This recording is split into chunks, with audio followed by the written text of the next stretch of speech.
I think the other thing that's really cool is there's a lot of people who play video games because they don't feel a social connection away from a mobile device. And so when you reach out to somebody and you show them that you care, that actually transcends the game.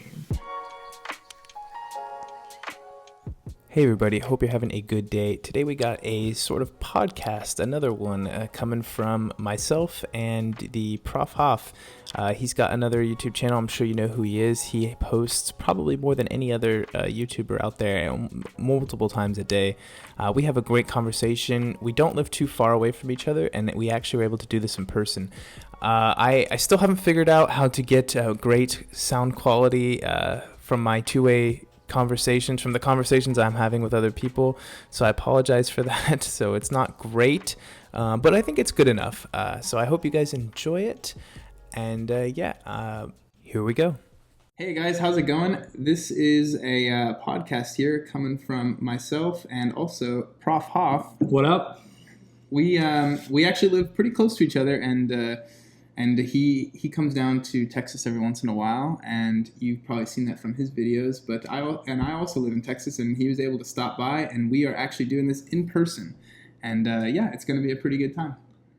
I'm excited. Let's start talking. Okay, so we were going to talk about a little bit today on of course MCOC. That is our thing. We both love the game. We both play the game, but we're going to talk a little bit about YouTube as well, and what it maybe takes to start a YouTube channel, because a lot of people have reached out to the Prof here and also to me. I've gotten a couple inquiries about what to do when you want to start a channel, what to do with editing and stuff like this, and I think it could be pretty useful. So a year ago, I had 43 subscribers, not 430, like 43, mostly stoners in their parents' basement, right? Which is an important demographic, but not exactly something that's going to grow anything besides like Cheetos bags. And when I started my channel, what I noticed is that obviously MCOC is a global community, but more than anything, I had people telling me like, this is never going to work. And so I think there's a lot of people out there who might be listening to this who think like, who wants to listen to me? And so sadly, I feel like first thing you got to say is, even if no one listens to me or watches me, I've got nothing to lose. Right. There's nothing to lose. Like you can put something out there and nobody will ever watch it. And that has happened to both of us, it sounds like. Oh, yeah. If you go back to the very beginning of my channel, some of my videos have 10 views, But the thing is, it's practice, It's practice for you. It's gaining confidence, and there is no loss. There's only gain. And you said something before we started recording that if you're already going to spend so many hours on the game anyways, you might as well do something with the play, right? And it creates a little healthy competition in the YouTube community. Yes, it's absolutely. good to have tons of people out there making content. It's good. I think it's good for the game because naturally the best stuff sort of rises to the top, and it maybe makes the front page of our MCOC Reddit, and it's good to see all the good stuff, So for me anyway, about a year ago, I wasn't even making videos, but I did kind of realize I was spending a ridiculous amount of time playing the game. And my wife was saying, this is a lot. What are you doing? Why are you, every single night when we're watching TV, you're on that stupid phone. And I was like, I know. This is pretty crazy. And then one day I said, you know what? I think I started thinking to myself, I want to try and kill multiple birds with one stone.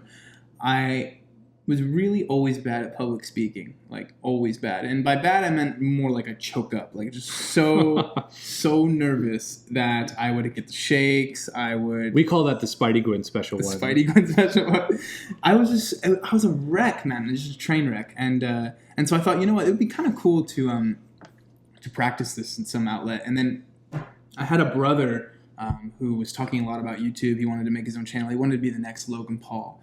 Right. Oh Lord! And he Aim had higher. he had his he had his eyes on some big millions of dollars. But I was starting to think, that's not a bad idea. So I thought, okay, I'm gonna try and do the YouTube thing because I was watching a lot of YouTubers. I'm gonna try and practice some public speaking. Maybe eventually get some revenue out of it. It might be cool. But mostly it was about enjoying the game and doing something productive at the same time. You know what I mean? Like kind of an excuse to keep playing the game because freaking addicted to it. I was gonna say you gotta justify the addiction somehow. Yeah, it was just multiple birds with one stone, and it just sort of made sense. So I started recording. I did my first Labyrinth run, and I recorded it, not streamed it, of course, and just ended up posting the videos, and they got like just a few views. Well, we have a lot of great YouTubers in the community, but I think finding your niche within the niche is really important. You've done such a great job with your own war videos and how they're actually very unique from other war videos. What I noticed is that the average player has no idea what's a good deal or not. And Seaton had fantastic offer reviews when he posted them, but he posted them like once a month with only the really big deals. But then they've started coming out with deals almost every day, especially with the new featured Grandmaster bundles, which is the 3 crystals for $850. So what I started to realize is there's probably a lot of people out there who are throwing their money in the trash on these terrible offers because nobody's telling them to save it. Right. And so that was really my goal, was to just make sure that the average person who might click on a video actually learned or had some insight as to what the value of their dollar is. And it's been pretty amazing to see just how that can be controversial at times, but also how many people actually have thanked me and said, hey, I would have thrown my money in the garbage on this 4-star war machine. But thankfully now I saved it for that $500 vision. Yeah, I think you definitely found your niche, and sort of everyone can kind of know if something happens in the MCOC community, if something goes down, they know you're going to react to it almost immediately. I'm going to react to it immediately, and I'm going to give you my 100% unfiltered response, which is why they're going to see me in October at New York Comic Con, and they're going to like close up shop. I can just imagine. I'm just going to put a GoPro on my head, and just it's going to be like an Oklahoma tornado came through there. I don't know, but hopefully they'll talk to me. I'm going to cross my fingers. Oh, they will. They will. They sound like good people. And I think so. I mean, they're Canadian, right? Canadians are nice. Yeah, they are nice. So basically, what we want to get to at some point is what are like the tips that you'd give to someone if you're just about to start? Like, what are the big watch outs? What do you think people should really think about? If you don't ask your grandparents or parents or someone for the basics of technology and you put out junk audio, that's really going to be a problem. We actually have learned, we're recording this on a Mac and we both use Macs. And when I started, everybody I talked to had PCs. And even though PCs are cheaper, you don't need the Elgato system to stream or record videos. All you need is QuickTime Player, which comes free on a Mac, and you get a Mac pretty cheap refurbished. And so I think that's something that I would have liked to know. The other thing that's really important to know is, like, when you record a video, I didn't stream for the first 9 months that I had a channel. So it was 9 months of practice. And if you're doing a video and you mess up, you can just record a new version. Right. So that's my advice too, is because there's a lot of people who just stream, and that's live mistakes, live practice. That's a good point. I'll take the devil's advocate position on this. All right, let's do it. Because I hate re-recording. I hate it. That's fair. To me, it's like the sinking feeling where it's like I messed up and I'm awkward. I'm in my own head. I think maybe if you're the type of person that likes to practice, I'm just a perfectionist. And likes to perfect it, get it right. Then that can be a huge advantage to doing the recording. But see, for me, I'll say right in my war video, like, oh man, I just totally misspoke. Sorry about that, but I'm definitely not re-recording. And I'll just say that, and because I can't do it. I've tried it a few times, and I've actually had to just cancel videos. Wow. Because I deleted the first version, and then I just couldn't get it better than the first version. Okay, so that's also my advice, though, is putting out something that you think is trash might be someone's treasure. And if you suck at a video and people really look up to you, they'll be like, oh, well, hey, he's human. So we live in a generation where people actually identify more with vulnerability and mistakes than perfection. So I would recommend you not delete videos that might inspire somebody. That's a good point. Yeah, that's a good point. So what else? What do we have? What's it? Oh.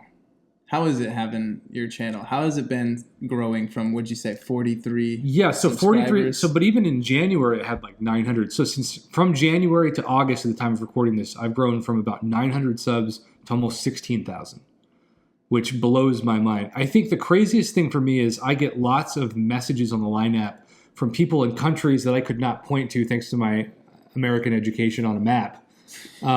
And they're like, hey, my buddies and I love you from Brazil, right? Like, we love you from Argentina, from Japan. And so the global outreach of some random professor from Oklahoma has been really inspiring. But I think the other thing that's really cool is there's a lot of people who play video games because they don't feel a social connection away from a mobile device. And so when you reach out to somebody and you show them that you care, that actually transcends the game. And so it's really neat that you can use something, because depression rates are skyrocketing among mobile users because people they don't get sunlight and they feel isolated. It's very isolating. You need that sunlight. And so, I feel like when I stream, it's more like a club of people that actually get to interact with people that they've never even met. And so that gives them something to look forward to doing, and that keeps them from being as depressed as they would be. So I've also learned that, when done correctly, a YouTube channel can foster community, which helps people's own mental health. Oh, definitely. And the game itself lends itself to that. Like the whole alliance situation where there's 30 members and you're competing against another 30, and the closed mouth nature of Kabam and not talking about anything, sort of, it's theory crafting is really important. People need to talk about these things. They need to get out. And I totally get that. The game is actually quite small compared to the community, the benefits that we get from just having these.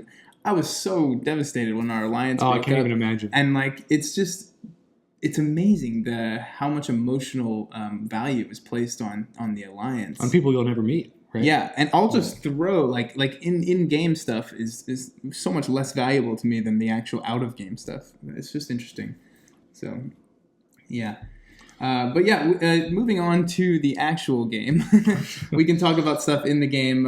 Me and the prof were talking offline earlier about some of our favorite champions. We wanted to get just a little more personal with everyone and give some insight. So first off, I wanted to start off because there are maybe some people who watching this who have nowhere near even a 5-star rank or like a 4-star rank 5. That's something I forget about a lot. So I think maybe one of my weaknesses when I make videos is I assume people are on the same level of the game as I am, and I've spent way more time than most people in this game. Way more time. I have an unhealthy obsession, let's say. My first 4-star champ that carried me through Alliance War, Alliance Quest, and even a lot of Act 4 was my first dupe. None other than Hulkbuster. No. Was he your first 4-star? He was my first 4-star dupe. My first 4-star was Black Bolt, or as I called them, Black Balls with that recoil special too, right? Nothing's worse than not realizing that you lose health and then you're about to kill a champ, but you're also at like 5% health, and then you do that special too, and it's a KO. And you're like, is that a glitch? What? Am I that bad at the game? And I kill myself? But Hulkbuster. A tank. Well, when did you start though? Because he was good at one point. Well, especially he was considered good. Willpower, right? That really helped him. Him and Joe Fixit and a couple other champs with the high HP. So I think that was part of it. But really, it was just because I also ran with suicides because I didn't know what they were. Right? But you spent the money I spent the money because I saw the attack boost, right? Oh, okay. I never even read past greater strength. There we go. When I saw the unit sign, so for me when I started. Units were for crystals. That was the only thing you were going to the worst advice you could give. Oh, yeah. This is bad advice, by the way. But when I started, I saw that it took Stony Mastery Cores to unlock some of these masteries. Who gets those trash? I thought, these masteries are useless. They're nothing compared to spinning for a 3-star Nightcrawler. Yeah, nothing more than that 2-star Colossus you're going to get. So what I ended up doing is buying crystals with almost all of my units for the first few months. And I landed a 3-star Nightcrawler. Well, I'm telling you, Hulkbuster Special 3, highly underrated. Still, it hits pretty hard. I just waited for that Special 3. I've lost to Kang and Thanos before because of boom. Because of this Hulkbuster Special 3. But yeah, one of my first champion that actually let me do something in the game other than just quick match, because that's what I did. I did the versus quick match. I didn't understand anything in this game. I feel like you could write a book, What Not to Do, and it's everything you just described. I got this Nightcrawler, guys, and remember, I wasn't spending money on masteries, so that includes parry and dexterity. I didn't have either of them. It was blocked until I could attack, right? Yeah. And so Nightcrawler all of a sudden comes with this built-in dexterity, and I just automatically assume this is the best champion in the game. If I swipe back, I don't get hit by things. you know? So I took him to everything. It was Alliance 4. It was Alliance And he's Quest. a 3-star? 3-star. So I took him, the first time I ever beat a heroic mode quest was with my Nightcrawler. First time I beat a master mode quest. And I would just do the backdraft intercept like instinctively with the Nightcrawler. I would just teleport back, swipe back in, teleport back, swipe back in. You must have felt like a badass though. I thought, I was like, how does nobody knows this? The Nightcrawler is such an OP champion. Yeah. Right? And so I just kept doing it, and it was crazy. And then eventually I discovered Reddit. And then once you discover Reddit, you really dive down the rabbit hole. You learn about the masteries. Ronan Noop, if you've never heard of that name before, he used to be the mastery guru.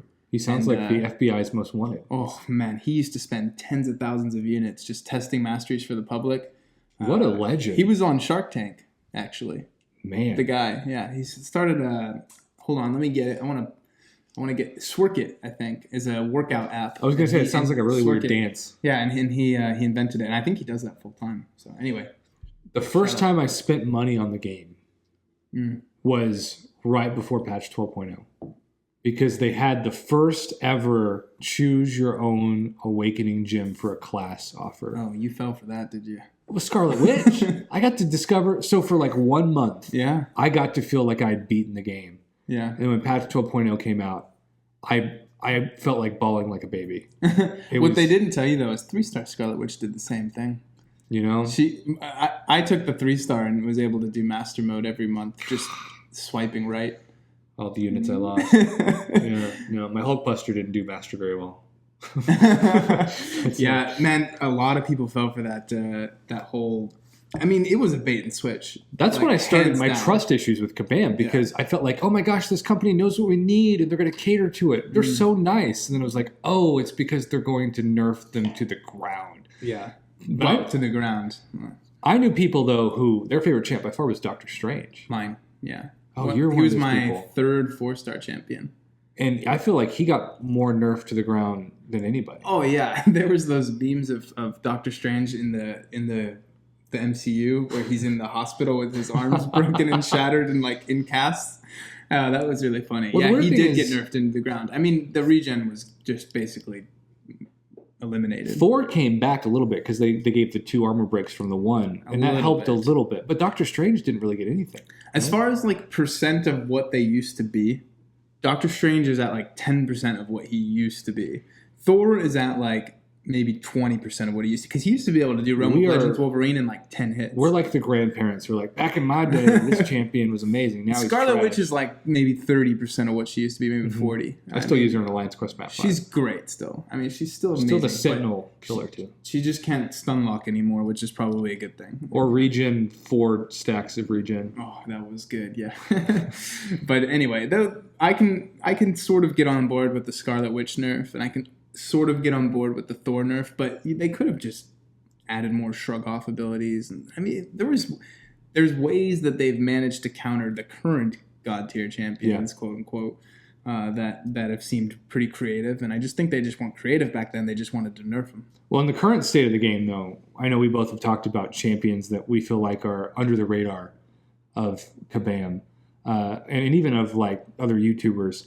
One of the champs that I have been talking about for a long time is Loki. And I feel like he got his day, especially with Act 5. The Ultron. But I'm going to make a video at some point, maybe over the course of the next month, that just talks about the best champs for beginners. Like basically MCOC for dummies. I think MODOK's got to be up there as an attacker because of the auto block. Yeah. But besides that, Loki's special 1 is an instant health potion to whoever has a regen on the path. And it's helping the average person who maybe can't build a combo to get to a special 2 or special 3 with just spamming that special 1. And then another champ, Hawkeye, I still think is god tier. And I know people will argue with me for days on that. But I've seen so many people with their Hawkeyes destroy people just with special 1. Yeah. Especially now if you don't believe. It's only him and Vision that have a power drain on their special 1 that's full bar, right? But you always hear people talk. I mean, they're never going to sell. Of course, they have Hawkeyes that are 5. Is there a 6-star Hawkeye out there too? Yeah. But I also, one of the champs I don't know why people don't use more is Yondu. Yeah, I like Yondu. Special 1, heal block plus special bleed. 1. Yeah, just saying. and he does reduce the amount of power that the enemies get based on all those debuffs. It's pretty good for learning how to intercept and stuff. I'd throw Old Man Logan in there. Old balls. Old balls Logan, as you Still always needs a say. new prostate. Yeah. But I think, man, he is so way underrated. The people just never really appreciated that regen. Of With his. Sabretooth, especially, I can see it. With Sabretooth, it's crazy. Yeah. I'll go from 20% to in an arena. Is he going to be fight. one of your 565s? Oh, if he had prestige, he definitely would be. But man. his prestige. See, I don't. People might think that I just like 565, like random champion. Sentry is the number 3 prestige champion in the game. I'm not just sitting here not giving up on the game. Like Yeah. I know Alliance Quest is coming back, and prestige is going to be important, and I'm going to be one of the top prestige players in the game. Ahead of the curve, ladies and gentlemen. Ahead of the curve. So that's my plan eventually. But yeah, I think Old Man Logan's super underrated for a person who gets him as a starter. I think he's pretty good. He'll take you pretty far. And I really like Moon Knight. Moon Knight is the champ. He's simple. I still hate fighting the most. I don't know why. The random evade wrecks me. Well, it's not random. I mean, to me it is. It's connected. I don't know. People might not know this. It's connected to the actual moon phases. You can you can Google what phase of the moon it is, and you will know what Moon Knight. Someone from Kabam programmed him based off of the moon calendar, and yet they can't give compensation for 2 months. I don't know, What? man. He's actually in sync with the moon. It's crazy. Yeah. Wow. So the new moon, like I guarantee you, if you saw Moon Knight evade, go out at night. The moon's not there. It's the new moon. And the same thing with the full moon. My life has been changed forever with this information. Wow. Yeah, he's great though. I thought he was a great starter. I totally agree with you with Hawkeye. I'm trying to think of who else. There's a lot of newer champions that would be great starters. Like for example, Corvus would just be amazing for a person to grab as a 4-star. I will say part of the reason why I love Quake so much is because Quake. When I learned how to time parries and just do heavies, it was the first champ that I could confidently not worry about getting hit before I KO'd. And that's such an amazing feeling to have when you're used to just trying to survive. Quake is I don't know about you. I think I know about you, but the best champion in the game. Not only my favorite champion, but I think she is the best is Quake. Hot take. So I'm not going to argue with you there. Yeah, I think we agree right there. She shakes up the contest in so many ways. Quake and bake. Quake and bake. She's so good.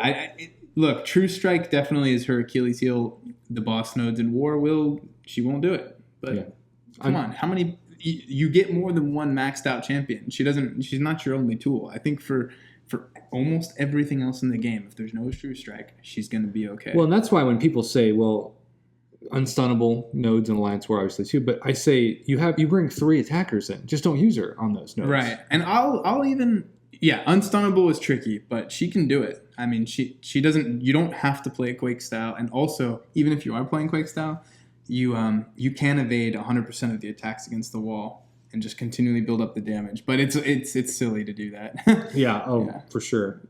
So yeah, I think if you got Quake as your first champion, you definitely are in. You're probably going to be one of those people that either quits early or gets hooked because you're going to learn how to play her, and you're going to be your progress is going to shoot up, or you're going to give up because she does have a different sort of play style, and there's a little bit of a learning curve. Yeah. I'd say. So anyway, we're okay. Yeah, so.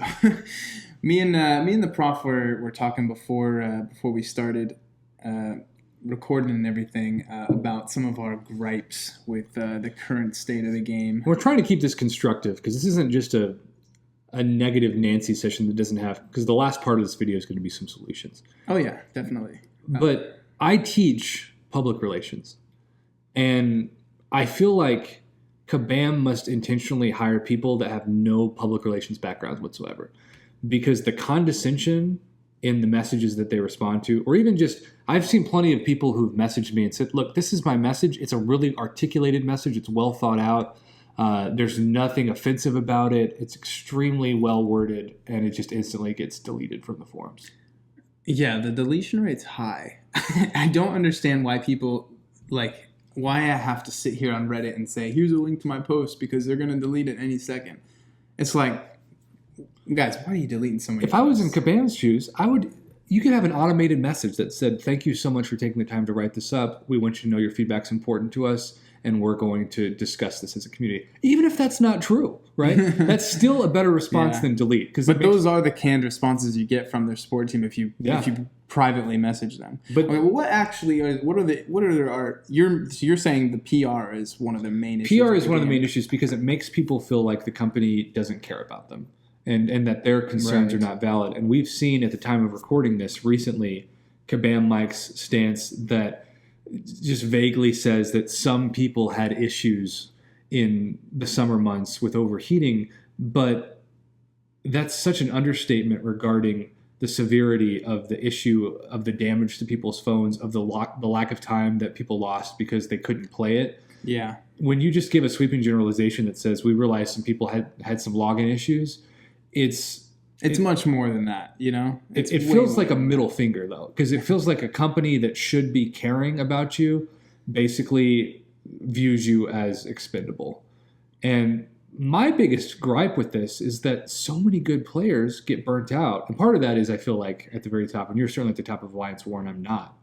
But there's so much pressure to compete that the last thing you want is to have the company that is creating the game that you're doing as your second job, or in some cases first job, to have it not work. Yeah. And so I always say, because everybody talks about compensation, it's more than compensation, it's communication. Yeah, I mean, I think a lot of us would be just satisfied with communication. I mean, if they could just at least tell us honestly why they can't solve some of these problems. You know, it's like when you're working with someone at your normal job, you know, and, you know, you've got a job to do, they've got a job to do. If someone's not doing their job, which Kabam often doesn't do their job of just keeping the game running. Yeah. You want to know why. Explain to me why. What were you doing? What path of decisions led you? We were taking away the revive, and yeah, it's just like like how did you dedicate all those resources on that one little? It's just interesting that that they keep all that behind closed doors, and maybe we could help. You know, the community helped with the beta to try and fix the heating phone issue. Well, some people helped. Some people I didn't sign help up their for that. pocketbooks, right? I'm sorry, but I didn't want to be guinea pig. I didn't want to risk my phone. Yeah. I find it frustrating, though. 3 years ago when I started playing this game, and I think we started playing around the same time, when the game went down, compensation wasn't a guarantee. But even if it went down for 5 minutes, you get an in-game box message that would just say, "Sorry for the issues, you know, we value you." And just that one message, I read that and was like, "Hey, thanks, company. I appreciate that you know that I could spend my time playing anything else." Now, they almost never send that. They know we're all addicted. There's a tell, though, because I saw on Reddit earlier today, someone said, thinking about getting into this game, what should I know before I start? Because I want to make sure, you know, I get a good start to this game. Maybe they would have liked to listen to a podcast like this, right? Yeah. But everybody unanimously responded, don't start playing this game. No way. Yeah, I mean, this is like a community that's actively committing suicide. It's like, I mean, we are telling people not to play the game. That's not what to you even tell start somebody playing. who asks how much cocaine is. Yeah. Just don't do that. Yeah. Don't buy that. Don't waste your money on that. But yeah, it's interesting. And wow. I don't know. It's not good No. at all. But I don't know. For me, I know that I can get around the bugs. I can get around the poor communication even, because I can always, in my head, I can always just say, look, if I ever really want to, I'll just stop playing. I will. I mean, if it really becomes that big of an issue I for feel me like in my those head- people that commented to the person that did not start, though, like they're telling themselves that, but they're also the person who grinds in the arena like me, 8 hours a I day. grind a lot, but basically the fact that I'm willing to give my time to grind a lot tells me that it doesn't bother me that much when I don't get compensated. I like it. I wish we could. I'd love to have some, but whatever. It obviously doesn't bother me as much as it. But your number one issue is balance. Yeah. For me, the balance in this game is just awful. I mean, the only other game I've ever played competitively was Dota, and I've said this a lot on streams, my own streams, other people's streams, that the people who make Dota, there was a guy named Ice Frog. He invented this game basically, and he would put out updates like weekly, and there would be a new map, and every time there was a new map, The map is the game, basically. It was a mod off of Warcraft. But there would be a list 2 pages long of little tweaks. Increased Lena's special 1. I think they weren't called specials, but there was a list of special 1 damage by 0.2%. Just tiny little adjustments. Increase the movement speed of anti-mage by 0.1. And they would just tweak the game until they would notice that it was balanced or not. They'd say this was a huge map. Imagine like the Fortnite map. They put one in the changelog, added a tree in the northwest corner off of this one building. Oh, that's transparency. Added one tree, Okay, let's find that tree, see what it does. And people would actually experiment. Oh, does the shade on this tree now give me a new look? The amount of communication from that team was great, considering just the changelog.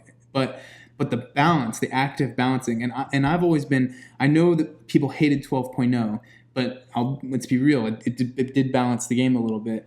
But if they were just making tiny little changes weekly, from the day Scarlet Witch came out, they were constantly adjusting her to get to the point where she was after 12.0, nobody would have been mad.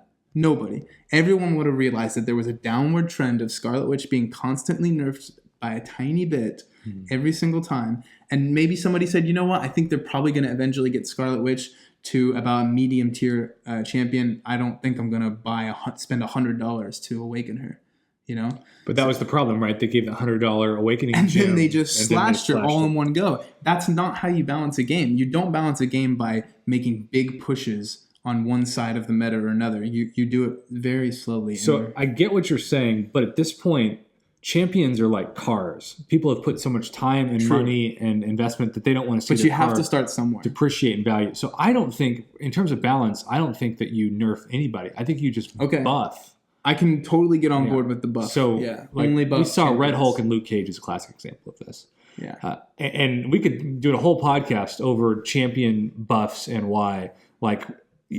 My issue with balance is that Kabam's doing the lazy thing. Instead of revamping champs, they're just getting synergies to make them better. Like Ant-Man, for example. I'm not so sure it's lazy as more as greedy. Well, it's genius. Because it does take the same amount of coding to code a synergy as it does a new ability. That's a good point. They could just put that into the champion, but they're doing it because they want to sell the new champion. Yeah. Right? So it's smart, I guess, as far as a business perspective goes. I don't hate that, but I actually don't. I usually don't rank champions based on a synergy. If they need a synergy to be good, I usually don't like them. Yeah. So I don't know. Yeah, I agree with you though about the buff. At this point, they've already broken the trust enough where nerfing is not possible. No. Get everyone on the same level, the champions, and then continue from there. You can start nerfing at that point. But that's also why one of my big complaints is the frame rate BS discussion, which they used as a justification for why Drax no longer bypasses Mordo's Astro of 8. Oh, yeah. This feels really reminiscent of that Archangel thing, too. Right.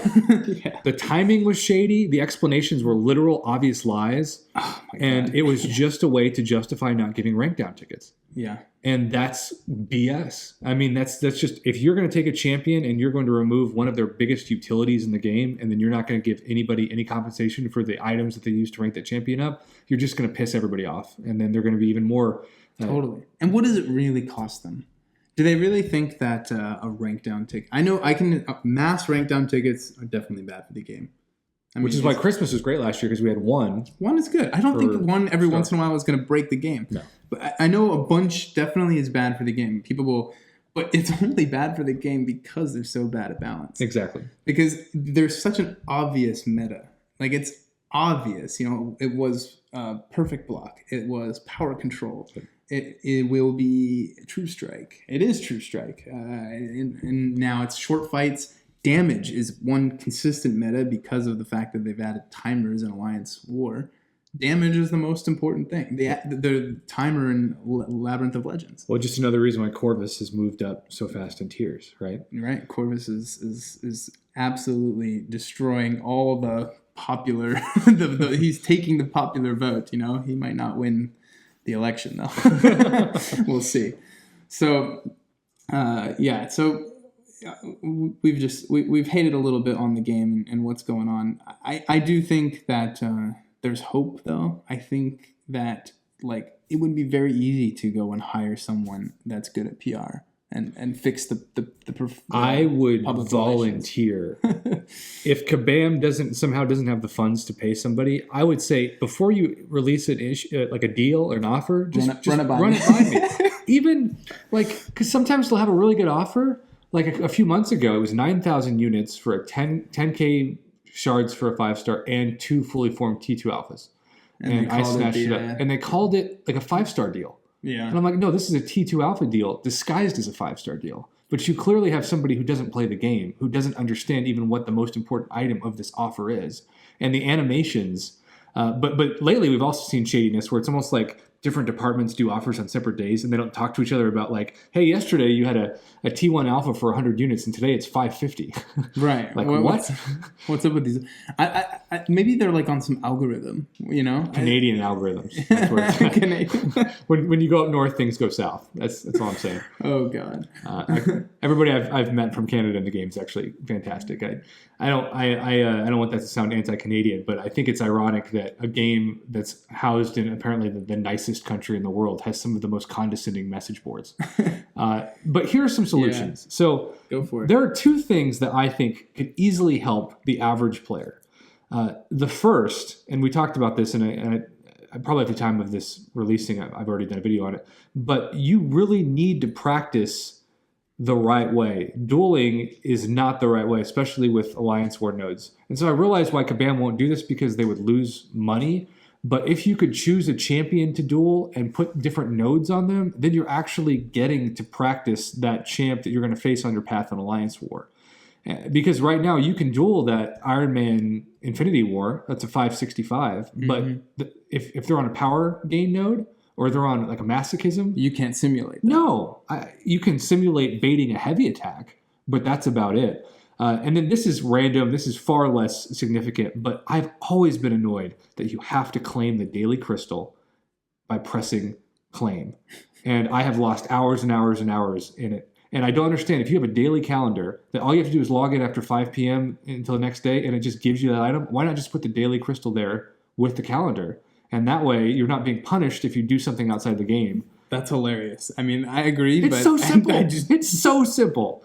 I've never thought about it. I think every 30 days, I probably get 25 daily crystals. I lose 5 days worth just based off the hours that I forget to claim the crystal. Right. And now when we become uncollected, those crystals are actually decent. You know when the crystal shows up at like noon that you've done something wrong, right? You're like, oh shoot, I must have missed it, because usually it's right when I wake up. And that's how you also know you're addicted, because you're like, I feel like a failure. I didn't claim my daily crystal for 5 hours. Now I only have 567 instead of 568. Oh man, I'm so at least thankful that they give you the ability to hoard those crystals still, because that's. Oh my God, what would we do if they didn't? I mean, I have just 10. I have over 11,000 crystals. I don't even know what most of them are. Man. They're like mostly the quest ones, the purple ones. So I would also like to see the game at some point, and I realize it's a tough subject because you don't want to dilute the Labyrinth of Legends rewards, specifically the generic 5-star Awakening Gem. But class-based 5-star Awakening Gems should be more common at this point in the meta than they are. It is so hard to duplicate naturally now a 5-star champion, especially from the basic crystal that has well over 100 champs. It does get harder as time goes on to duplicate a champion, especially for the newer players grabbing those 5 stars. Yeah, and so I'm just thinking of the newer player that, even like a 4-star, you know how hard it is to dupe a 4-star now? Now, thankfully, they have a lot more Awakening Gem opportunities for 4 stars than they do anything else.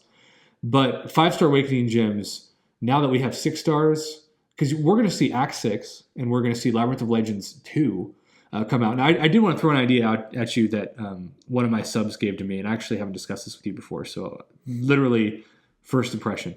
Right. What if, and this does not apply to me, what if only the people that got 100% completed Labyrinth of Legends, they reset it once a month, and then if you re-cleared it, you got a featured crystal of the last 6 champs? Re-cleared it 100%? Well, you got an item for an initial clear. And maybe they even did it to where each path, so that you didn't just get something for one path or 100%. Every month. Every month. So that way, because people like you are bored, right? You have Alliance War and the new monthly content, and that's it. I'm not sure I could swing a full Labyrinth clear in a month, every month. But yeah, I mean, there should be some benefit to and running maybe a it's path. once every 3 months, right? Maybe Totally. they run it with the cycle of the featured And crystals. they don't have to give us 45,000 shards again or another No. generic 5-star awakening gem, but something interesting besides what you do get, just in case you don't know, what you get for running another Labyrinth path is 1 generic 5-star signature stone. That kills me. 1.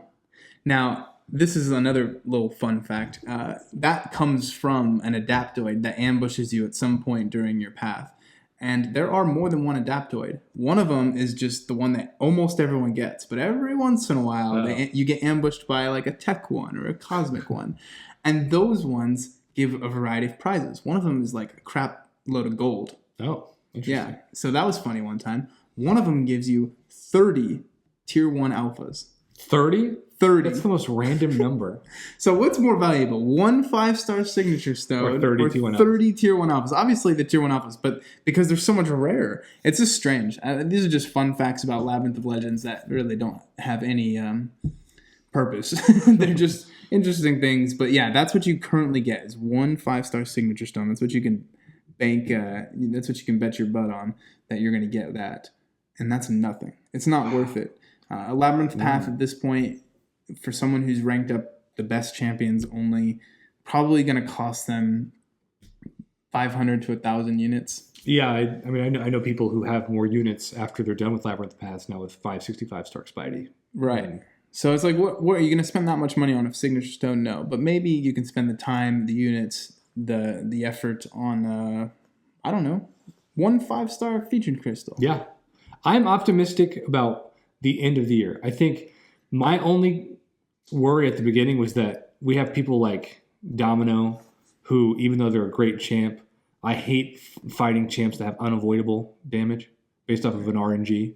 Because that's just cheap based off of, like, that's designed to make you spend potions in. There's no skill about that, right? You can fight perfectly and still lose health.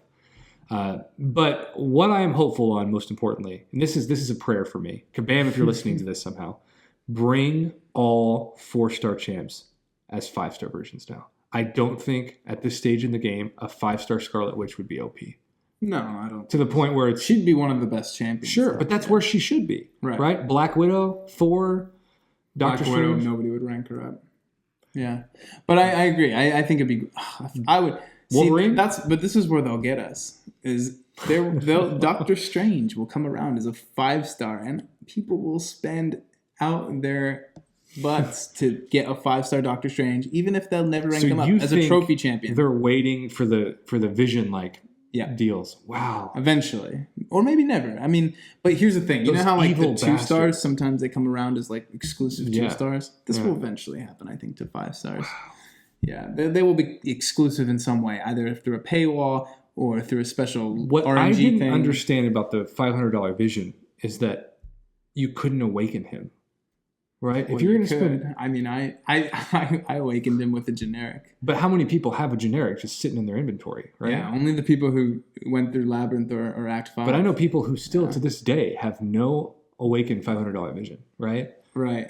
And so I feel like there should be something that they do, because they don't want to give like a free tech gem so that you just keep it for Stark Spidey or Star-Lord or somebody. No. But there should be a way for them to say, this is a Vision awakening stone, where if you buy this, it only awakens Vision. Well, what it'll be is it'll just another Vision. Yeah. It'll give people who didn't get them the first time the opportunity to pick them up.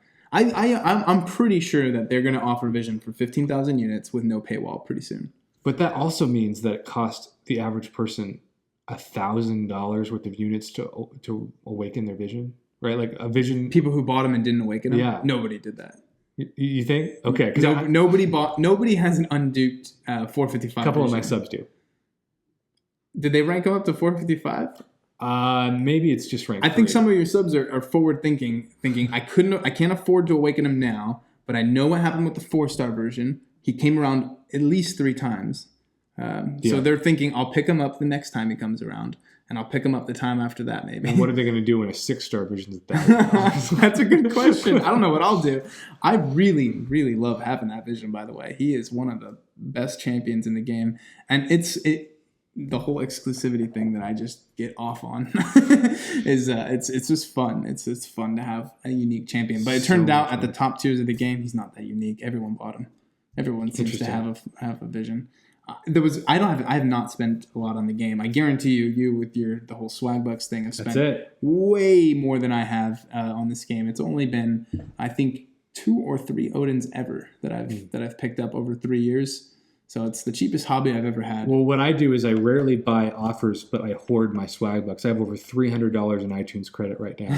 The Swagbucks guys, waiting for the next July 4th deal. They're where it's at. We have my channel has basically, for those who have gotten my referral link, we have helped pay out over $2,500 in iTunes Google Play gift cards for the game. So that's crazy. It's awesome. It's really good to know that like some middle school kid is able to buy an Odin for free. Yeah. You better be waiting for the right Odin offer, though. That's all I'm saying. I don't want you buying. Guys, you shouldn't. I mean, unless you're the type that just buys units. Look how much you've evolved since I just spend units on premiums. Oh my God, I know. Can you believe it? No. I am a hoarder. I have a goal to always stay above 20,000 units. I had to dip below it because the offers, those unit offers came around and they were crazy recently with the featured 5-star crystal and the tier 2 alphas included. Yep. Oh my God, I couldn't stay away. So I had to get all those. But so these are the July 4th? Yeah. So and then there was one before it, remember? You didn't get the cash. You just got the units. Just the units. Wow. I didn't spend a dime on July 4th, but I got all the offers. I maxed out Swagbucks credit to get the fully formed T5 basic. Right. Yeah, that's great. I wish I could have. There's no way I was spending $300 for a. Didn't spend a penny. Yeah, you went ahead with the Swagbucks. There's a guy, I know another guy besides the prof here who uses Swagbucks or something like it. I think he uses some other perk is what he calls it. But I've never been able to figure out how to actually get real money from it. You have to you have to watch a lot of videos. You do. Yeah, it's definitely a full-time hobby. So anyway, at least I didn't really get a chance to say, what I think Kabam should do moving forward. And I think at least if I were me, I totally agree with Prof here. The communication definitely needs to change. A dojo, as he said, to sort of practice would be great. I have a feeling that it's just like there's all these problems they have. It seems it's probably the lowest thing on their list. I think that they should give up. If there's something that if I was the CEO, which I could do right now to change that, give up on 2 champions a month, go back to 1, and don't think that the 1 has to be replaced by a rework. You don't need to rework Ant-Man. Give him a little bit extra, bring him back to what he used to be. He used to be able to fatigue on every single hit, not just 20% of them. But anyway, small changes, small buffs continuously. Don't make it hard on yourselves. Just change the numbers, change the percents, and then add in new mechanics as you get the chance. But I think that they really need to start actively buffing everybody, balancing the game a little more, and do it continuously and frequently so that we can see the action that they're taking and sort of feel as a player that they're looking out for us. And so my final bit to add on to that is more non-unit exploited beta tests. What they did with Red Hulk and Luke Cage was perfect. They said, here are 2 champs we know are trash. We're going to buff them. We're going to have some of you invited to give us their feedback. And so that gets the community hyped. That gets people invested in a company. Yeah. And it allows them to say when someone's been rebuffed, hey, we did this with your insight and your expertise. That also tells the players, we don't think that we're above you when it comes to understanding the lack of value in champs. Because another problem Kabam has is they act with condescension as though they are somehow above what the average player wants or needs. And again, it's PR 101. It's not what you do. I think the best thing they can do is more beta tests to buff up champs that clearly suck now and and to get the community more involved. And then they always say 100% transparency. Like, that's an everyday thing. That's like basically saying, all right, honey, I'm not going to cheat on you again. And I'll mean that for a week. Mm-hmm. And then the next week I'll do the exact opposite of what I promised you. Yeah. Some consistency. Consistency is a great way to put it. Consistency with transparency and communication, because ultimately we both have this addiction called MCOC and we want to continue to enjoy it. And I will say, in their defense, it is still amazing to me that this game doesn't have ads when you run fights. It's so nice. Can you imagine how bad it would be if, like, before every arena fight, you had like an ad for another game pop up? Right. I mean, I've never played another mobile game. I assume that might be a thing in other games. I think it is for quite a few games. That would suck. Yeah. This is so smooth. It feels like a console game, and the graphics certainly are as good as a console game. Yeah, the artwork is incredible. Incredible. And so I think that sometimes they don't get enough credit for how great the animations are. But you definitely want to avoid the feeling that if you don't have one of these 5 champs, you're never going to compete in Alliance War or even Alliance Quest. Right. Yeah. These aren't insurmountable problems. These are totally fixable. Let's just hope that knock on this wooden table. Knock on wood that they actually change their ways a little bit. Yeah. Come full circle and maybe get back to where they used to be, because they made a game that hooked everybody in the first place. So at some point they did something right. Yeah. Just get back to it. I still think it's one of the top 10 most grossing games. That's up there. It dips up and down based on how the community's feeling, based on the amount of Reddit memes. I bet you we can correlate that somehow. Oh yeah, that'd be an interesting dissertation. Anyway, but yeah, that'll be it from us for today. I think that was a pretty fun, productive discussion here. Me and Prof will probably take it offline and continue to chat. Yeah, thanks for listening to this. Hopefully we gave each person listening something that you wanted, whether it be gripes with Kabam, solutions, favorite champs, least favorite champs, or even if you're wanting to start a YouTube channel. I think we both will say go for it. Worst case scenario, no one watches and you practice your public speaking, and that's going to help you in every aspect of life. Relationships, friendships, career, everything.